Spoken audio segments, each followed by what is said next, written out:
Hello everyone, Travis Pfeiffer here, bringing you week 4 of The Gang Plays Casual, and this time I am joined by Stephen Riley, Berry Yummy. How are you doing, sir? I'm doing great, Travis. Thanks for having me on again. You bet, sir. And of course, we can't forget getting the Van 18. It's Max Ritter. Max, how are you? I am well. Awesome. Reshi himself, Bradley Shanlin, is coming again. Brad, how are you doing? Doing fantastic. Thanks for asking. You bet. And of course, coming back to us from the land beyond, it is Brandon Laka. Brandon, how are you, sir?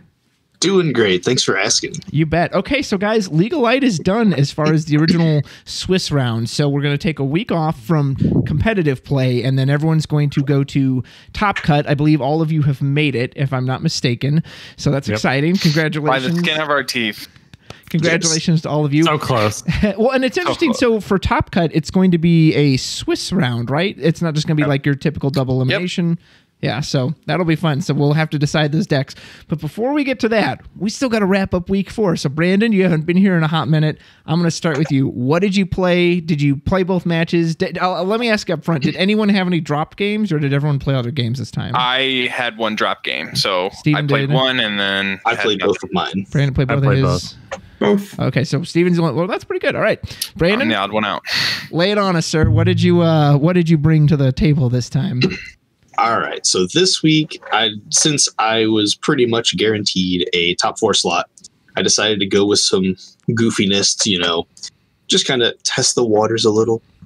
And for my first round, I played against, I believe it was Fluffernutter, and he was playing Earthfire Category 7. Oh, okay. And I was playing Water Lightning Tactics Knights-ish. Gotcha. So it was the first draft of the deck that I actually built back right when Opus 13 initially released, and I've had 0 time to make any kind of adjustments to it. So I was basically just playing it raw. And best way to play the deck. I had somewhat of an idea of what I was doing, but I didn't have like all the combos and everything down. Mm-hmm. And whenever you do get to actually see the deck list, you'll see it looks like a hodgepodge of God knows what. I didn't know what I was doing half the time. So game 1, I steamrolled him. I believe, if I recall correctly. I know I won like 7-1. The game 2, he just built up a wall, and Earthfire 7, they get huge. Yeah. And so he would just like stonewall me, and I couldn't get past his forwards. And Ovelia actually screwed me that game because I would just keep losing forwards every other turn and just keep drawing through, and I ended up decking out. Oh, wow. By the time I built up a field enough to swing past his, I decked out. Damn. I got to pull off a Rafa Marat combo to wipe most of his forwards, and then just decked out the following turn. So it all came down to game 3, which almost the exact same thing happened. He got rid of, I played 3 different Ramza, and he got rid of the 7 CP Ramza, which I was thankful for, so I was able to play the 6 CP and just start swinging in. And I ended up with 1 card left in deck, but luckily on my last turn, I drew the single Bahamut 0 in my deck to dole all of his forwards and swing in for game. Nice. That's Riley's favorite way to end a game is the old Beezerp McGurp. All off the top every time. If I remember correctly, I believe our damage ended up being 15-15. Oh, wow. It was a weird one. I think that was the match that it was 15-15. I know it was a weird one. And then match 2, I played probably my favorite deck, Verstale. Nice. And this deck is honestly a travesty. There are 7 different colors in this deck. Oh my goodness. I played just a dash of everything. But I wanted to do it because it gave me access to, all the colors, and I just love all the big dudes, especially Bonivels. Oh, nice. The god. And that is what won me game 3. Really? Now, does that deck run backups? Or does he just come in super cheap somehow? So this deck plays 13 backups, okay. And amongst those 13, there's 7 different colors. Oh, okay. I play Opus 11 Shadow and Opus 5 Sarah to try and search for the Mughals and dig for some backups faster, and I even play Opus 5 snow, so I can grab the backup lightning. Oh wow! To be able to give Bun haste whenever he comes in, because he's 13 for some reason. I guess the games. Yeah, he's from 10, 2, and 3, or 13, 2, and 3. So I was played against Scions, and he destroyed me game 1, 7-1. Game 2, I barely held on to that one and won, and then game 3, he opened Alizé every game, so that was neat. And that one was against Berto, actually, which I believe a couple of you guys are familiar with. Yeah. And that one was by far the most fun game. He got me to 6 damage and put the pressure on. I think he was at 1 or 2 at the time. And I had Bun with 3 backups, one of which was lightning. So he just came in, and he put me to 6 damage. So he came in and just broke 2 characters when he attacked. Oof. Wow. And that was basically over from there. Yeah. I already had a nice little stone wall, and he couldn't get past. He was out of backups. They were gone. If I knew you were running Buena Velza, I would never put you to 6 if I could help it. I think he might have forgot, because I did just search it the turn before, and I think he was just trying to apply the pressure. I also had a Gabranthan play, so he just went up to 8 with Brave. So that's too much pressure. Yes, too much pressure. Well, that sounds awesome, Brandon. Okay, so I have to ask you a few things. One, the Ramza, the Lightning Water Ramza. Yes. How is that card? I haven't really seen many people use that. Clearly, Brad's dog disagrees with it, but what did you think of it? So I played 3 different Ramza in my deck. I played the Opus 10, the 5-drop EX burst that can add a tactics character from grave to hand, because I thought that was really good. And I think the more I play it, that one's very, very good. I played the Opus 5 Legend 6 cost Ramza because I really like that one, especially with Beatrix to make it even cheaper. Yeah. And then I played the 7 cost. And honestly, I really did like the 7 cost. Really? In certain matchups, it was very good. Like against the Earthfire 7 deck, I wish I played it more, because the 6 cost didn't do as much. But being able to target a Tifa and a Barret, and then one just goes to hand and the other goes to grave, was very, very and helpful. Neither of those have entry effects, so you don't really care when he replays them. Exactly. So. Gotcha.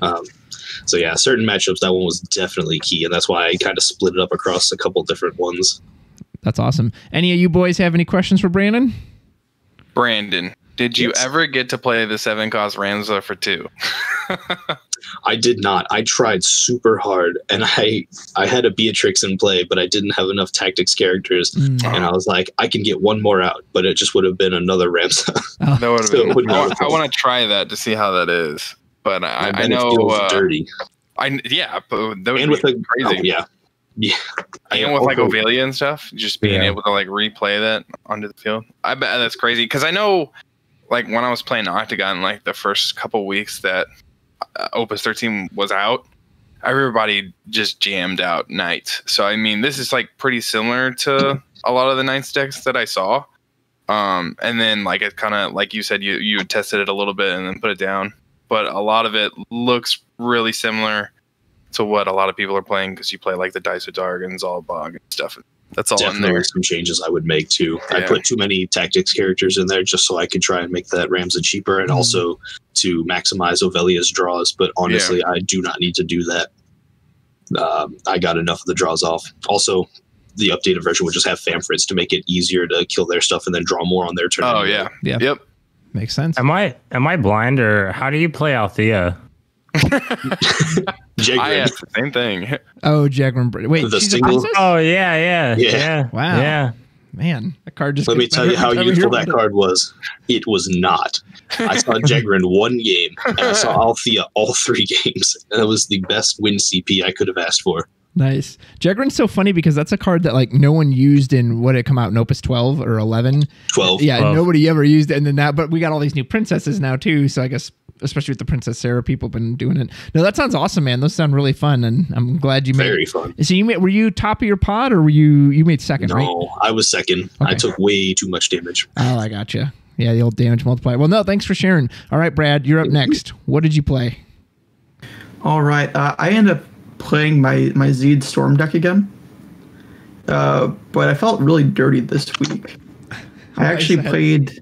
I'll tell you why. Take a bath. Take a bath, get some soap, shower up, scrub it off. I actually played Sophie for the first time. This in my first match, and I was able to get fellow Thanos down fairly early. Nice. And then dropped Neo XF behind it. So I'm like, okay, I've got a wall. Let's just play the stall game. And slowly just had him keep killing off his monk backups until there was nothing left. Nice. Game 2, though, I was able to Shantoto his board twice and still lost to his swarm. So that felt really good.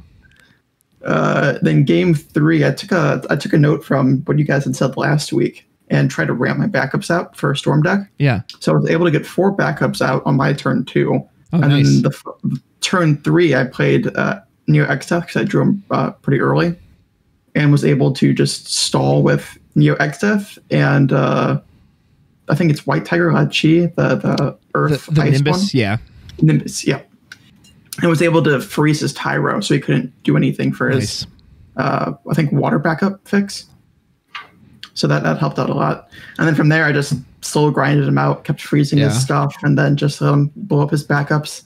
He'd just play a monk, blow up a monk, end of his turn, pass back to me. Okay, so I have to ask then, because Riley and I had talked about Fel Thanos as possibly an answer to Sophie, because we thought basically a lot of the things they want to choose, he'll cancel it outright. So how did he perform in practice against that deck? Fantastic. I only got to use him maybe in the second game, but at that point I think it was a bit too late. Again, too many forwards to swarm past me. I mean, did they have even a single answer in there for him, or it was just like, oh, okay, you can't do anything? No, I just had to use him to block. Nice. At that point. Yeah, but there's nothing in that deck that can target him. Does he protect Neo X Death from Fenrir? I believe no, it won't. Nope. Fenrir has to choose dark or light for his form, right? And okay. So it won't still protect him from that aspect. But again, if they bring in Kryl or Sophie or Sarah, then they can't target anyone but Fel Thanos, and then he'll just whoop. Okay, so that was your first game. Or your first opponent? What did you do for your second one?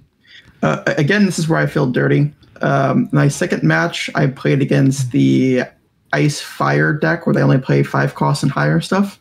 Oh, so was that like the Verstale? Yeah. Okay. Probably what you're talking about.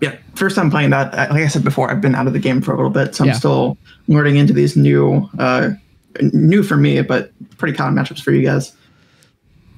Game 1, I got my ass handed to me. It was pretty terrible.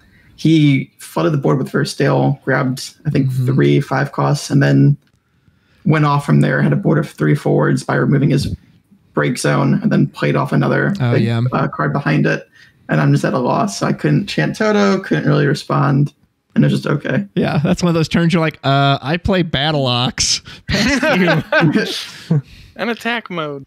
Yeah, let me just pass. Let you swing at me. Yeah. Game 2, it was kind of a Deus Ex Machina. Deus Ex Machina. What happened? Thank you. Did God come out of your cards? It did. So this is where I feel dirty, because we ended up playing. He was popping off. It was my turn 2 or turn 3, and I was getting ready to ditch my whole hand for 8 CP just to play a lock to freeze his stuff. Oh, okay. And then everything froze. I was able to hear him. We were still able to communicate, or I couldn't communicate. I couldn't. He couldn't hear me, but I could hear everything he was saying. So I had to get on my phone and talk to him, and had to get a judge ruling on this. And they said, if you, it's going to be a loss unless he wants to go ahead and redo it. So your Octagon froze, or was it Discord? My whole computer froze. Oh, your whole computer froze. I was still able to listen through Discord though, which was weird. Yeah, but I couldn't move anything. And I got on my phone through Discord and communicated with him, and he said if it was me, I would want somebody to go ahead and redo it. Yeah, being this far in the tournament. So we redid it. We rolled the dice again just to see who would go first, because new game. And I ended up being able to play out my backups early and cutting him off and countering his answers. So, which unfortunately knocked him out of his top spot because he was playing for 4th. And I felt bad. I know. I see your face, Brand. It feels dirty. I need a shower. It was terrible. But I mean, you said he agreed to it, though. It's not like he was forced into it. Well, too bad. It's not like he said, yeah, let's redo it again, That couldn't. Yeah, but The strategic computer freeze depending. I told him, like, I can show you. I can video call you right now with my phone and show you that I can't move anything. Like nothing's working. Brad's on his phone. He's like, see, nothing's working. He's like pouring water on his desktop. He's like, that whole thing's just short circuiting. I don't know what's going on. I don't think these sparks are good. I don't know what's going on, but we're gonna have to restart. But it was really close game 3, the closest game I've ever played. We were back and forth, and he tried to I can't remember much of it. I think he tried to play Sephiroth, or I played Neo X-Death, and he had a 1-card hand. I'm like, okay, well, if he has the what is it, Emperor Sid? Oh, okay. When they have no cards in the hand, you play it and you blow up one of their floors. Sid Austin. Yep.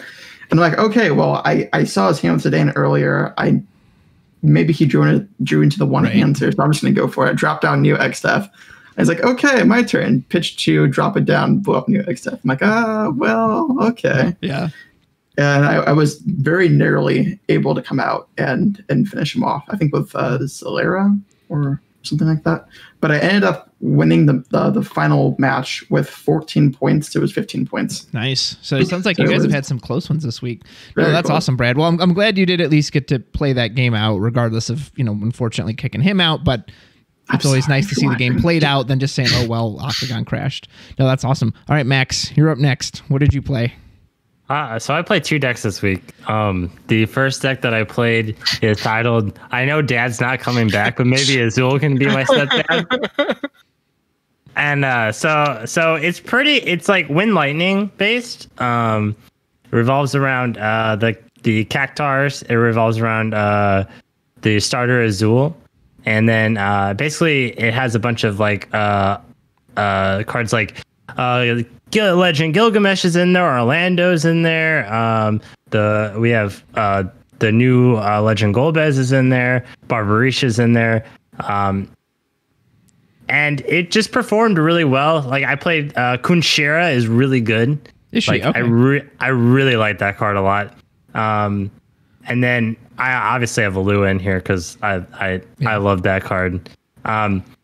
Game 1 was pretty like control based for me. I pretty much got all my backups out, and so he was playing some like category 12 like 10 hybrid kind of deck. It was a casual kind of match that we had. A casual league type of match, and basically what he was trying to do was trying to eventually like Titus blitz me. Okay. Blitz ace. And ultimately I was able to stabilize and come out ahead. And then game 2 was it was Zidane control. Like I popped the Opus 6 Legends Zidane, the 4-drop. Yeah. And it stayed out the entire match and swung at every turn. And I hit a card every time. Ooh. And and ultimately just kept his CP down, and he had a bunch of like high cost cards in his hands, and that's how I just was able to win that. Wow. I really liked the deck for what it was. I think there would be a couple things I might change. I really did like having options for Gilgamesh. So I played Enkidu in the deck so that I could also play with the tap with the Gilgamesh and then play it for free. I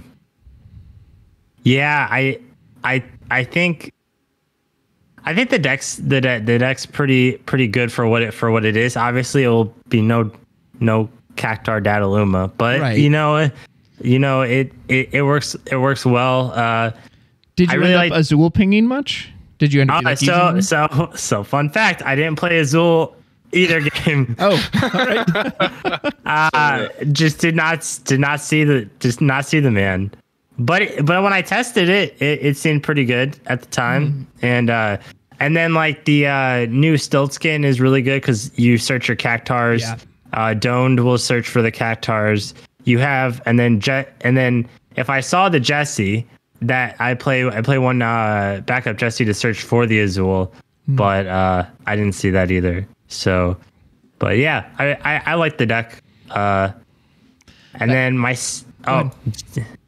second match, I played I played a deck called "Damn It, Fred, Tell Me You're Not Real," and then it was mannequins. And it was mannequins, but it was had Eldnarch, so it was Paradise Mannequins. Oh, okay. And for that OTK combo. Yeah. So I felt like the deck ran really well. Like Lady of Antiquity is such a good card. Mm-hmm. Like it's like when we talked a little bit about cadets last week, and you mentioned mannequins and Lady of Antiquity. The card just makes this deck run. Yeah. Like if it wasn't for that backup, I don't think I would play this deck. No, I don't know if it would be playable. It's so many colors and but yeah, there was one. The first match, so I played against Fire Ice.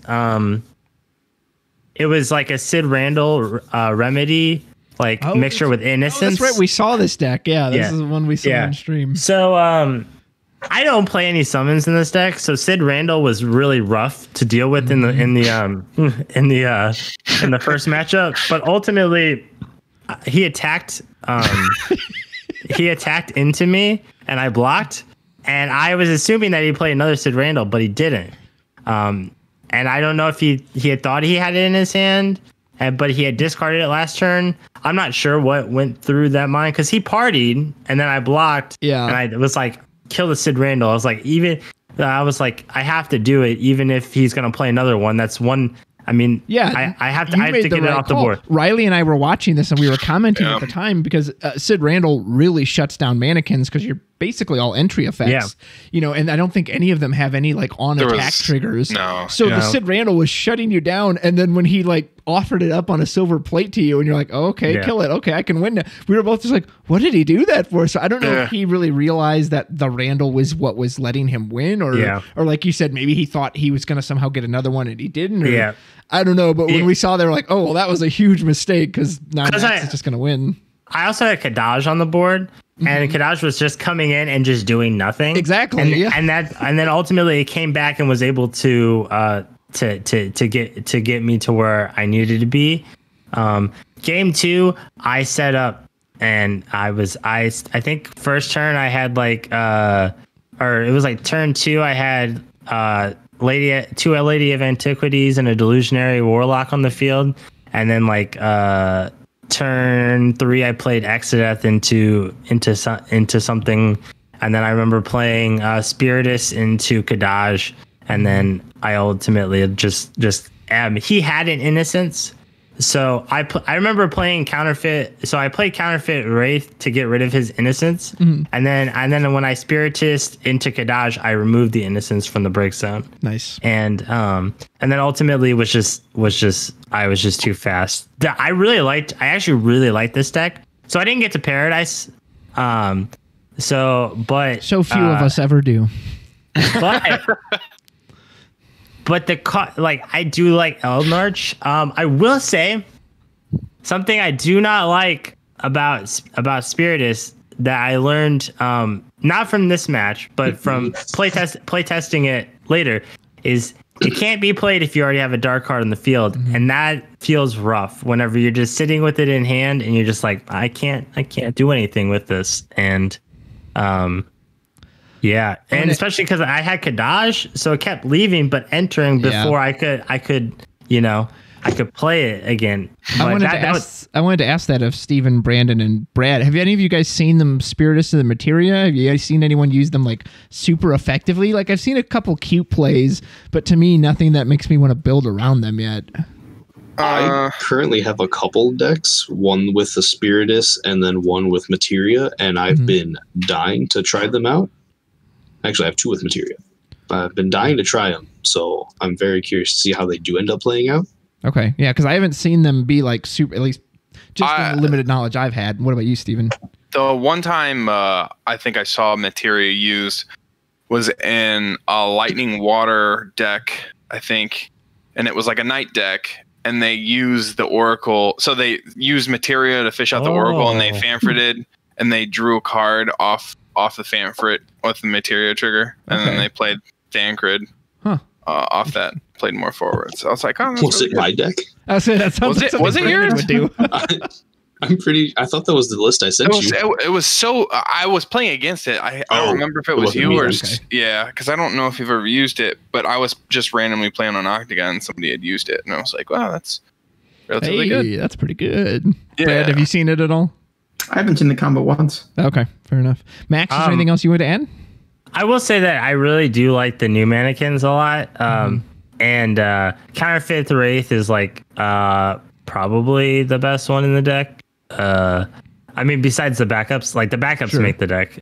But the ability just to like be like, all right, you have to choose. Like it just gets around so much. So much as stuff. we've seen with that Veritas Famfret select effect, that's just always strong. Like and getting that on a body, as you know, we saw with Veritas is very good. So no, that's great, man. Mannequins are fun. All right, Riley, you're our last one. What did you said you were the only one who had a drop match, right? So you just played one. Yeah, I just played the one, and I played against Bales 32. Was she playing Samurais?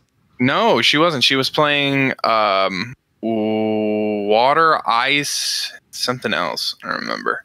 But it was water, ice, and Sid Randall, and it was a bunch of crazy stuff. And I was like, wow, this is nuts.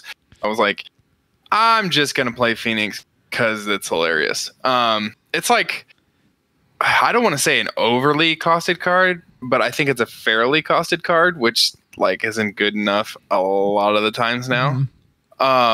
But it hits all of the AK hits all of the targets that you want it to hit. So it'll kill Lina, it'll kill any of the free targets that you want to kill. So anytime they bring in a Lina or slam Lina down, you can just Phoenix the Lina and then get a 2-for-1 off that, which is pretty nice, and then get a forward back. None of that happened during my game, but I did Phoenix several times, and the MVP of that deck is the one of the White Tiger Lassie Nimbus. So bringing that back with Phoenix and slamming that down on the field, dull freezing something is really good. Same thing with Y'shtola. I used Y'shtola a lot in that matchup. Both of those were really, really good. Cecil is a really good spot removal, as usual. Still a great 3-drop, so you can bring him back and he'll deal 8k to something else too. So you can still 2-for-1 with that as well. And then I just have like a one of Y'shtola, the Wind Legend from Opus 5. And that's just to do crazy shenanigans with Phoenix. You just Phoenix it back and cancel something. Yeah. Again, didn't get to do anything cool with that. So really what it felt like I was playing was generically good Earth Wind with fire cards. But I mean, other than that, it's really fun. Braska's also MVP. I don't think she had an answer for Braska's the 2 games that I played it. And I think as soon as I dropped Braska's, I think I ended up winning like 1-7 or something like that, or 0-7. Because she had like Celestia too, right? Which normally can shut down a lot of decks, but Braska's is like, hey, you're dead now. Yep, you're dead. And then it's like, but I have the Sid Randall, and it's like, doesn't stop that. You also die. Yeah. So I think the only time she was ever able to avoid a Braska attack was when she played Charlotte, and she's like, I guess I'll just decide to lose this 2 CP forward instead of my other really good ones. Yeah. And that was pretty much it, but it was pretty fun. Honestly, this is like one of the decks I'm considering to play in Top Cut. Not that anybody should know that. I'm not forecasting anything, but it's just, it feels like a generically good deck, and it just plays like a bunch of answers like Cooch Hospital and stuff if you're running anything weird. Because I know people are probably going to start playing, what's that 3-cost water fire one that reduces damage? Yuzuki. Yeah. I'm running into that one a little more, so I decided to play that to avoid any number games or anything like that, and it also helps the terror pings if I need it. But Braska seems to get around everything. Braska is still a good card. So awesome. Okay, so because of what you said, taking all your discussions, I have 2 topics I want to pose to all of you as a group. We'll start with Phoenix, since that was just mentioned, because like Riley, I too feel like Phoenix feels very expensive to play, and I'm curious to know if you guys feel that way. However, when I break it down, I mean, it's instant speed, right? assuming it's best case scenario, you're making them lose a forward and you're getting a body. They lose a body, you get a body, you have an instant speed. That is a pretty fair cost, right, for 7. So why does Phoenix feel so expensive to play? Open it to you guys. If you use the GTM emote, it's always free. Well, yes, I'm talking about when you're actually paying for it. Well, that's actually like I was gonna joke, but like I mean, in the first week I played the Rydia deck. Like I played, and it feels really good when you rip it off Rydia and you play for 5. And you're like then you have Rydia. Then you kill something, and then you also get another body on top of it. Like I normally play the 3-drop Sanchoto, which would ultimately probably kill something else or add something back from the break zone. Like I think it depends on the deck. Like in this deck, because you're playing Wind Earth, I think it's pretty good, and I think ultimately it depends on like your targets. Because you got to have a good 3-drop coming in that either is doing something or is like a pain. Like Yashult is like the legend Yashult is a pain. Well, the Wind legend Yashult is a pain, and they're both Wind. I mean, the Opus 5 summit a bit. You got me. I think the targets matter. Okay. Because the AK is the AK. If it can kill something, it can. If it can't, it can't. It's all about what you're bringing back onto the field, I think. And or killing, if anything. Yeah. Exactly. And go ahead, Brandon. Personally, I as much as I love 7-drop Phoenix, I really haven't been trying to play it as much because I'm just so scared of trying to kill something at the same time. Otherwise, I'm just paying 7 to just pull back a 3-cost forward. Yeah. And they can just respond with like, hey, cancel your summon. Or as I've been running into almost 50% of my games, Mist Dragon. And then not only do I just pay 7 for nothing, could hit something for AK, may or may not kill it. And then they just draw a card. So they just out advantage me at that point. And that doesn't feel great. Yeah. And not to cut you off, Brandon, you can continue. Sorry. Oh, you're good. I was just going to say I've played that new Agrius to reduce power by 7k and the new Ranjit to hit something for 8k, and about half the time those have not been enough to get rid of any of the forwards I'm running into. So I don't feel like Phoenix would without having something additional in play, like overpaying to pay a K Tuna back up to make it deal an additional 1k to try and hit that above that barrier. Yeah, I'm along the lines of what Brandon's saying. I think really what matters is that the targets that people are playing that you're able to hit is Phoenix needs to kill that target to feel good. Because if it's not, then you're just playing 3 CP for nothing. Generally speaking, I don't think there was a time that I was like, oh, this is too big, I can't use it. I like, at least in the matchups that I played, I always would hunt the target that I wanted to hit with Phoenix, and I would hold Phoenix for that target, because a lot of the times they were stuff I wanted to hit anyways. So Linna's, I was hitting those. I was hitting Sid Randall's. That was a big one for it, because it was just going to clear that off and then play something back.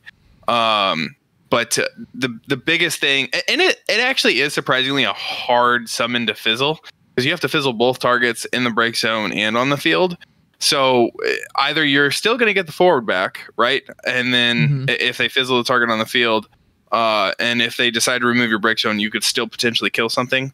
It doesn't feel great killing something for 7, but I mean, it still forces them to rip something out of their hand or whatever it is to react to it. So it's not all is not lost. But surprisingly, the Terra that I played in the deck, I had Terra on the field. It was bumping stuff up to 10, so it made that Phoenix feel a lot better, because I was hitting bigger targets with the Terra on the field, and I was still being able to bring back a Zidane or a Stola. Zidane is really good. Like, it's a proactive play if there was really nothing left on the field. And then the White Tiger was also a really proactive play. So I think it really just kind of depends on what people are playing forwards wise for it to be good. So if they're playing like a bunch of expensive stuff, or not expensive stuff, but just high power stuff like Kadaj and everything that's on 9k, you really got to build your deck around being able to get that extra plus off Terra or the K-Tuna or whatever it is, just to make sure it's going to be killing a target. Okay, so segue, and you mentioned one of the subject of this next one, and that's the White Tigerless Sea Nimbus. I have a video with Kyle Peters about ice and how ice has felt very weak lately. Now, in this opus, at least so far, a lot of people are using ice effects. Laguna, Lock, of course, is still very prevalent, the White Tigerless Sea Nimbus. So has ice come back a little bit? And if it has... well, and this is the biggest change for me, is it seems like universally everything is targeting characters now. So the Tiger can hit your backups, Lock can hit your backups, etc. Is that going to make a difference? Does that make a difference? Is that even what is making these cards good, or is it the fact that they're just these super strong multi-element cards that are cheap? Open up. Well, I'd like to start off by saying Mono Ice is pretty dead right now. So a lot of the ice cards and stuff that you see are multi-element cards that can just be splashed into a lot of different things. So like same thing with like White Tigerless Sea. That's just a 3 CP 9K at its worst. And it has Brave, but it can dual freeze characters too. So even if they don't have anything on board, you're hitting their backup and they're playing with 1 less CP when it's attacking in, and it's still going to block for you on the next turn. Getting that out on 3 backups when your opponent is still either trying to play backups or doesn't have an answer to it is like really scary. But I think in general, them moving towards character freezing and doling or whatever it is, I think is kind of like what you and KP were talking about. Is it just they're trying to scale up the element, and that's probably the next step of doing that. The next step they can do is they can start doing cancel effects like Sid Randall, which they're starting to do. They'll start going into that more, I think, and then ice will really start to feel like a control element. So right now, Mono Ice is like, I used to play it when I was like, all my tournaments between Opus 5 and probably 8, I think, some of the big ones, or probably 9. Yeah, that Tempo Ice is probably long gone. I don't think it's going to be enough to keep up with a lot of the decks. Yeah. But yeah, White Tiger is a really good card. That's definitely not understated. Do you guys agree with what Riley said? Any differing thoughts? Yeah, it's definitely more of a support element at this point than by itself. Gotcha. Which I feel like most of the elements are at this point as well. I feel like because some of the cards are more niche in multi-element decks as opposed to just a mono deck. Yeah, I think Mono Fire is... Especially with the dual color forwards coming out now. Yeah. Obviously forcing into mostly multi-color element decks. Well, and that's what made me think of it too, is because Celestia is very popular and she has an ice element, but I don't know, like, is it the ice part? Is it the combination of the ice and the water that makes her so good? Like, maybe it's, again, maybe it is the unification of the dual element as opposed to just one or the other there. That way, another reason she's popular. Yeah, I guess that's kind of a way to look at it. With all like the dual element cards and stuff, it almost feels like a mono element now, because that's just you want to make that the center of your deck. So a lot of the stuff can just be discarded for ice or water now. Because like in those ice water decks that people are playing with Celestia and I guess Sid Randall and whatever else, Charlotte, they're doing a lot of the other 2 ice water cards that they have. So Ultimecia is really good because I think it just like bounces a card. You can bounce any character or make them discard. Yeah, which is a really good effect on a 2CP forward. And then the Chime, it dual freezes something and then returns another one to your opponent's hand. With expensive cards and stuff that people are playing, it's really good. And not only that, all of them have the double protection from Celestia when all of them are on the field. So I think it's going to be, it's getting easier to play multi-element decks.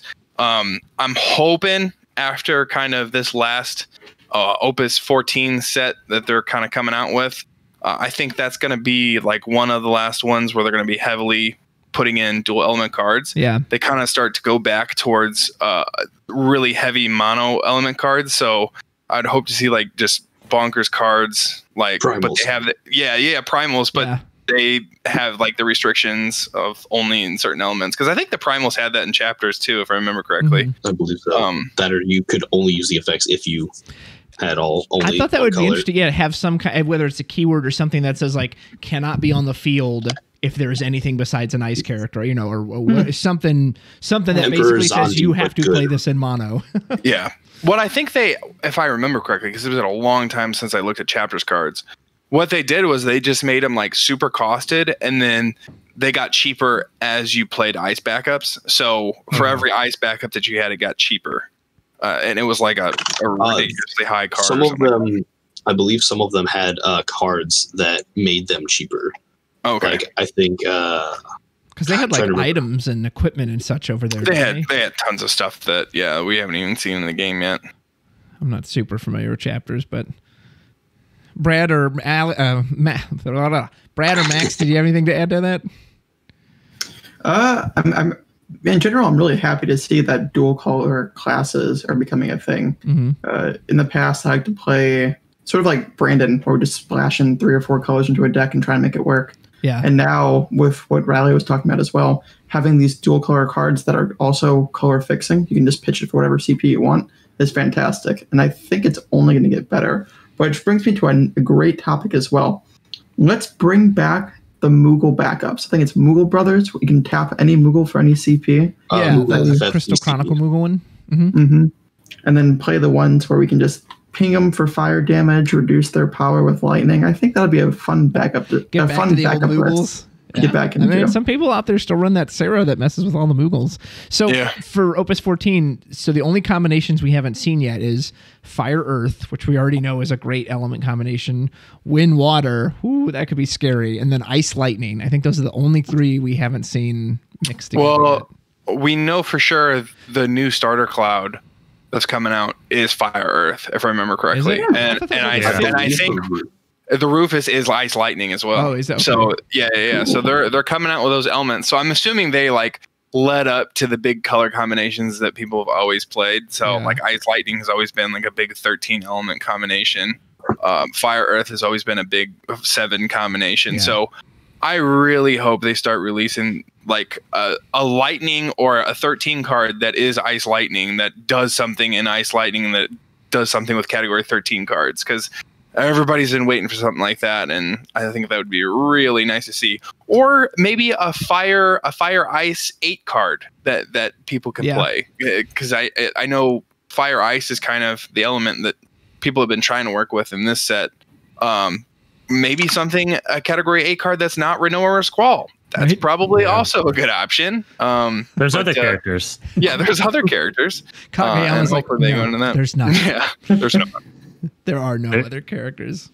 I do want to add something though on I'm with Steven, because don't get me wrong, I do like playing dual color cards, and a lot of my decks are a lot of just hodgepodges of stuff. But I still can't help that I love mono colored decks. I still play Mono Lightning, and that's again, it's one of the decks that I'm considering for Top Cut. And it's I hope that they like the primals in chapters where it's specific to the element. That's the whole reason. I remember when we had this discussion back in Opus 11, even when Braskus was tearing through the scene, and we're all like, it's going to be a problem if it just said it can only be played with fire CP. Yeah. And it's you can print these really, really good, strong cards that are even overpowered to an extent. It's just that you have to make them so that it can't be played in any deck, I guess. Yeah. And that's like Neo Exodus. It's you can just jam that thing into anything. Mm-hmm. Obviously you'd want to build a specific decks around it, but I mean, Neo Exodus on its own isn't bad. And if they don't have an answer to it, it's gonna slowly eat their board up, and it's, I don't know. I still hope. Yeah, I would say I appreciate they've made color fixing easier, because it has really opened up deck space, especially with the dual color elements. Yeah. And that is really neat to see. At the same time, I won't lie, it can be frustrating to see so many versions of what I call good cards the deck, where I just jam a bunch of good cards in there, and because of all this fixing now, I can just jam 4 different elements and I just jam the best cards in those elements. And it's like, oh, okay, so yeah, it's just good cards the deck. Whereas again, like you said, I loved mono. There was something special about, hey, Orphan, he's your big ice boss. Here's Zondi, he's your fire boss, and so I would love to see them come back with that. I hope they do. I hope they haven't just like thrown that to the winds and be like, nope, mono's gone. We're not ever going back to it. Yeah, I mean, not to knock Sasha Stark here or anything like that, because it was a great idea to put some of the best cards into a Sophie deck. I'm surprised nobody tried that, at least beforehand. He's like, oh, I've been playing this since Opus 13 release. And I was like, I never even thought to jam good fire cards and Marsh Ritz into a Sophie deck. And he's like, oh yeah, it just works. You don't even have to play Sophie sometimes. Sometimes you just have to play Braska and they don't have an answer for it. And I'm just like, yeah, why not just play 4 great cards? Yeah. No, that's funny. Okay, so wrapping up here with League of Light. Week 4 is done. All of you made Top Cut. Congratulations again. Does anyone know what they're going to play? You don't obviously have to reveal it here because we don't want to give our opponents, or is everyone still kind of deciding like, I don't know. So you're locked in with one deck, right? For the whole of the Top Cut? All the way through. I would probably play a deck that I played already. That I don't know if I can build another deck and play another deck. I think I have a couple deck ideas out of the ones that I've played, and I got to figure out which one I like the best. Yeah, so that's fair. As Max says, whatever I play will have fire cards in it. So, and whatever I play will probably have lightning cards in it. So that means Brandon's just play Earthwind. Yeah, say Brandon's got to have Earthwind, and then does that mean Brad, you're guaranteed to have Zide no matter what? Oh, he could play Water Ice in there. That's true. Okay, I played Water Ice in there. There is a deck I'm considering where it's running the what's that card? Don something, where you tap it. Don Corneo. Yeah, I want to do a reverse OTK where I use where I reactivate him and just keep targeting himself and mill myself out in one turn. Well, that would be very different. Okay, so final question for all of you. Now that Don Cheadle, the card has been, we're going to have to put that on Mod Pod Gaming. When Don Cheadle enters the field, if you control card name Iron Man. Spoiler. Yeah, exactly. Don Cheadle's coming in. Okay, so last question I have to ask all of you. If you had your druthers, do you want to play each other in this Top Cut Swiss round, or would you rather play?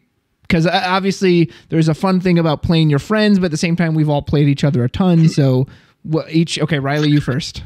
Well, I'm guaranteed to lose if I play Max first round because he's going to top deck some Bahamut 0 or something. So I'd rather not play Max first round.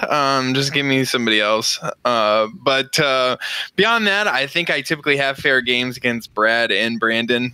I don't know what Max does. He just, I swear he cheats against me or something. But yeah. I would much rather play somebody else other than somebody I play multiple times a week. That's fair. Brandon, what about you? I too would like to play against other people just because if there's this slightest chance of all 4 of us somehow, by the grace of God, making top 4 with just us, that would be fun. But if it was, if you were allowed to change up your deck in between rounds, then I wouldn't mind playing everybody because then we could all just have the goofiest mirror matches if we really wanted. Yeah. What about you, Brad? Normally in tournaments I face Cody like midway through, so I'm glad that he's not in our bracket. He's gonna come down to casual league just to face you. Yeah, more than likely. Just a drop down. That's funny. Max, what about you? I would prefer not to play anybody here. It's not that I don't like. I just don't want to play you guys. Like it's that simple. Like, are we that bad, Max? What the hell? No. It's the opposite. Oh. Like, because I know that ultimately I'm gonna choose the worst of the decks that I'm doing, and then you're all gonna play like a specific. You're all gonna play your style, and Brandon is gonna be like, oh, he has like two backups out, and then you're just like, wait, how did you get 5 and two forwards on the field? And you're just like, Brad, why do you have 6 forwards on the field? Vikings. And then Steven always has every answer to everything that I ever do. Except when I top deck. Yeah, until you top deck Bahamut 0 and you lose. And I'm just like, oh, well, this feels bad. I don't know. I mean, like, I will play you guys. And, like, you know, I mean, it's going to be fun. But, I mean, what Brandon said, if somehow by the grace of God we all made top 4, that would be insane. That would be pretty cool. I hope one of us makes it so we can at least continue the podcast. Right? Yeah. Otherwise we'll have nothing to talk about. So. Yeah. That is your mission, is to succeed. Guys, thank you for being on. This was great. Folks, if you have any questions or comments, leave them below. If you have any deck lists you want to post or anything, feel free to ask them. And, we'll be happy to have these guys answer them. Anyone have any closing thoughts or anything they want to say? No, I'm done talking. Awesome. Fair enough. Well, best of luck to all of you. I hope we have more victories to talk about in the weeks to come, and we will see you next time. Take care. Don Cheadle the deck coming to near you. Don Cheadle coming right at you. This man's stoic.